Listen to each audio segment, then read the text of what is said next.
Good day, boxing fans. 2025 is off to a terrific start because in February we're going to have a fantastic card there in Riyadh, headlined by the rematch between Artur Beterbiev and Dmitry Bivol for the Undisputed Light Heavyweight Championship. And can you believe it, on the same card, we're not only going to have Virgil Ortiz against Israel Madrimov, we're also going to have an IBF Heavyweight Championship, Daniel Dubois defending against Joseph Parker. Terrific fight, a potential banana skin there for Daniel Dubois, I'm sure, as well as WBC interim heavyweight title fight between the Big Bang, Zhilei Zhang, and the streaking German heavyweight Agit Kabayel. So that is something I'm looking forward to, but we are grateful for that. I'm a glass half full kind of guy, so I'm always happy when boxing gives us something. But which fights do we really want to see in 2025? If you want to discuss that with me, then stick around.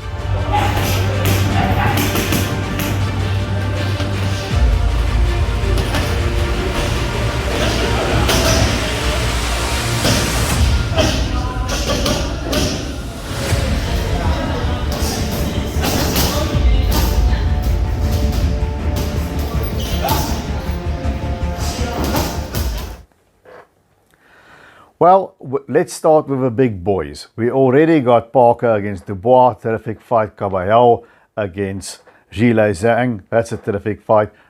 Martin Bakole finally got somebody to fight him. That man will be Efe Ajagba.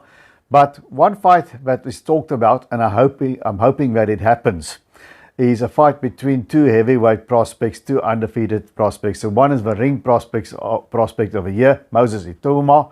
And then the other one is from the Aussie fighter, Justice Hooney. And I would like to see these two duke it out to see exactly where they are in their careers. You know, Justice Hooney looked great stopping the South African heavyweight champion, Sean Potgieter. But, you know, he was fighting a guy who was coming up levels. And I still remember in the back of my mind against Kevin Arena how he was a whisker away from getting knocked out in that last round. He survived and he won the fight. I want to see, has he improved? And then Moses Itouma, I want to see how does Moses Itouma do against a young gun that's undefeated. We saw him demolish Dempsey McKean, very impressive there. But McKean, you know, against Filip Bergovic has shown that he isn't really on that top level. So I think that's a great fight between two heavyweight prospects. Somebody's always got to go. Who doesn't like that? Now, Tyson Fury has announced his retirement yet again. Do you take it seriously? I don't. I'm very, very skeptical. You know, he announced his retirement after Dillian White, and then 8 months later, he was back in the ring against Derek Chisora. You know, messed us there around a bit at the ring. You know, vacated the title, so then it was online in the Usyk Joshua rematch, only for Fury to come back 8 months later. And, you know, it muddled up the heavyweight picture. And, you know, I like Fury. He's a terrific character. He's a great human interest story, how he came back from his demons. And if he does retire, obviously I wish him well. I hope he does well whatever he does. But I'm thinking Fury is not going to retire. I'm thinking this is another thing to drive up the price for a potential super fight. And I'm thinking he's going to be back in a couple of months. Now, if I'm right, here is a lead into the next fight that we must see in 2025, and that is Tyson Fury against Anthony Joshua. It's a huge, huge British blockbuster. I'm hoping that Riyadh season will put it in Wembley and not there, Turkey Al-Sheikh. If you're listening, Your Excellency, put it in Wembley. Don't put it in Riyadh because it's a fight that belongs in England. You guys can pull it off. And I don't care that they both lost their last fight. You know, Fury was very competitive, lost a close one against Alexander Usyk. Joshua, of course, also couldn't beat Usyk, and he was stopped in his last fight with Daniel Dubois. But they were the two biggest names in British boxing. It is for bragging rights. It's a good blend of styles. You got a big puncher in AJ that's vulnerable, with not the greatest, I won't say chin, but not the greatest head in terms of taking punches here to the head. That is Anthony Joshua, so he's vulnerable there. Fury also, we forget, he's been down quite a couple of times. I think a more natural, more fluid boxer, but not the puncher that Daniel Dubois is. So a boxer-puncher sort of matchup, I would really love to see Tyson Fury fight Anthony Joshua, and then the loser can retire as far as I'm concerned, and the winner gets to live another day or just walk off into the sunset. But I just think it's a great style matchup. It's just a good, high profile, very fun heavyweight fight. Now, if we go to cruiserweight, here's another one that we must see. Usually the guy who holds the ring belt is clearly the best guy in the division. But here there's a dispute because we see, of course, Gilberto Zurdo Ramirez has got the WBA and WBO belts, and you can argue that he has a slightly better resume than Jai Opetaia. Opetaia has looked terrific as of late. He's got that pair of wins over Maurice Breeders. And in his other fights, he also looked very good, stopping his opponents in spectacular fashion. But a guy like David Nyika was overmatched. Now, Zurdo Ramirez, we saw his limitations against Dimitri Bivol, but at the cruiserweight, he boxed very well against a tough Frenchman, Arsene Goulamirian, and then he beat Willem Smith to win his other world title belt. So I think a matchup between the southpaw, the quick southpaw, Opetaia reminds me a bit of our own Corey Sanders, the late Corey Sanders here in South Africa, the way he quickly snaps in that southpaw left, the speed in which he delivers that punches and the way he finishes reminds me a bit of that. I think Opetaia has already achieved more than Sanders ever did, but still, I like that speedy boxing of Jai Opetaia. We've seen Opetaia can also be vulnerable there in his second fight with Breeders. And then the steady Mexican pressure fighter in Zurdo Ramirez. I think that is a fantastic fight at cruiserweight that has to be made. Now, we're talking about Terence Crawford against Canelo Alvarez. I don't know who of you guys are into that. Let me know in the comment section. I'm interested in that fight. I'm not crazy about it. I'm interested from the viewpoint of Terence Crawford. I would like to see if Crawford can pull off a miracle, move up all those weight divisions against a much bigger man and beat Canelo Alvarez. If he can pull that off, he is in a rarefied Sugar Ray Robinson type of air to my mind. But can he? And the other thing is, for Canelo, this fight is just a lose-lose situation. If he does anything less than knock out Terence Crawford the way he knocked out Amir Khan, another fighter that skipped up to challenge Canelo, he's going to have a world of criticism. Even if he does that, people are going to hate him because fighting a smaller guy. If Crawford gets at all close and Canelo wins a 2-3 pointer, they're going to rag on him. And it's just, and if he gets beaten whenever all the keyboard warriors will again say Canelo is rubbish. Canelo is a great fighter, make no mistake. Not perfect, but he is a great fighter. Now, that's the reason why I think it may not happen.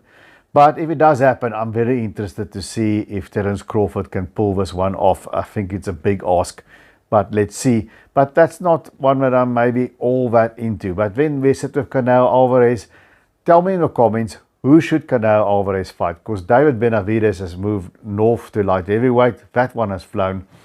And we know Alvarez, he's not physically suited for the light heavyweight division. He could beat a faded Kovalev, but as Bivol shown, it's a tough one for Canelo at light heavyweight. And who's left at super middleweight? Christian Mbili perhaps. But that's a very solid, deserving challenger to Canelo. But I don't know. Tell me what you think Canelo must do in the comment section. Then, if we go down in the weight divisions, Tank Davis, exciting fighter, big puncher. I would like to see him in against a big name opponent, somebody that presents a real challenge for him. And I would like him at lightweight to take on Shakur Stevenson. That will be a WBC title fight. Stevenson is in action on the February 22nd. I think lightweights, Tank Davis against Shakur Stevenson, classical boxer and Shakur Stevenson, speedy, very slick boxer against Tank Davis, who's not always the best boxer. He's a good boxer, but he lets himself be outboxed, and it depends on the power to equalize everything. I think it's time that Tank Davis, fights somebody. He's fought Leo Santa Cruz, he fought Ryan Garcia, but I'm not into Tank Davis against your run-of-the-mill contenders. If he wants to be great, dare to be great, fight Shakur Stevenson, make that fight at lightweight. That's a fight that I would really, really be into. Now we go to Naoya Inoue, the junior featherweight king. I've said in another video, I'm very underwhelmed by the replacement of Yi Jun Kim over Sam Goodman. Not that Sam Goodman would get me very excited. There's really only a few guys that I'm interested to see Naoya Inoue fight. One of them would be Murodjon Akhmadaliev. Akhmadaliev lost that upset to Marin Tapales, who went on to fight Inoue and get beaten. I think Murodjon Akhmadaliev, the Uzbeki fighter, that's a good challenge for Naoya Inoue. Another one that I always wanted to see against Inoue was John Riel Casimiro. But that fight was going to happen in America pre-COVID, but Casimiro never seems to get out of his own way. It's always a drug test, a weight thing here, it's always a ban there. I think everybody wanted that fight. There's a reason why Casimiro was fighting in Japan, but now there's another hiccup there. I believe he tested positive for something, I'm not sure. But it doesn't look like it's happening, and I would have liked to see Inoue against Casimiro. Then, there is a fight that maybe can happen, and it would be the biggest Japanese super fight, might be of all time. I'm not in Japan, so I don't know the temperature of things there in the boxing world. But I would like to see Naoya Inoue fight the bantamweight champion, his countryman, Junto Nakatani. I think Naoya Inoue, Nakatani will of course have to move up, but he's got the height to carry that weight. And I would like to see Naoya Inoue fight Junto Nakatani. I think that will be a really great fight before Inoue perhaps move up. Let's get that fight made, Inoue against Nakatani. Then, going out a bit even lower, junior bantamweight, Bam Rodriguez. He's had a breakout here. And it was a changing of the guards, got over canvas to knock out Juan Francisco Estrada. And then on the other end of the division, Fernando Martinez, Argentinian, beat Kazuto Ioka in a terrific fight to unify the WBA and IBF titles. Since been stripped of the IBF title, that's boxing politics, but who cares? Was going to fight Ioka again in Japan, but then got sick. Now, I would like to see Fernando Martinez get well, and maybe instead of a rematch against Ioka, fight Bam Rodriguez. That's a fight I would really like to see. Bam Rodriguez against Fernando Martinez. Martinez can box, he can brawl, he can punch a bit, he's very awkward, and we know what Bam can do. He's got some dynamite in his fist. So Bam Rodriguez against Fernando Martinez, that's another fight I would really like to see in 2025. So guys, tell me, do you like these fights? Tell me what you want to see in 2025. Tell me, do you think if you think Tyson Fury is going to stay retired, or is it just another little mind fart that he's having, or a well thought out plan to drive up the price of a potential Joshua fight? So that's it from me, guys. Please remember to share the content. Please consider subscribing. Until I see you guys again, remember to keep those hands up.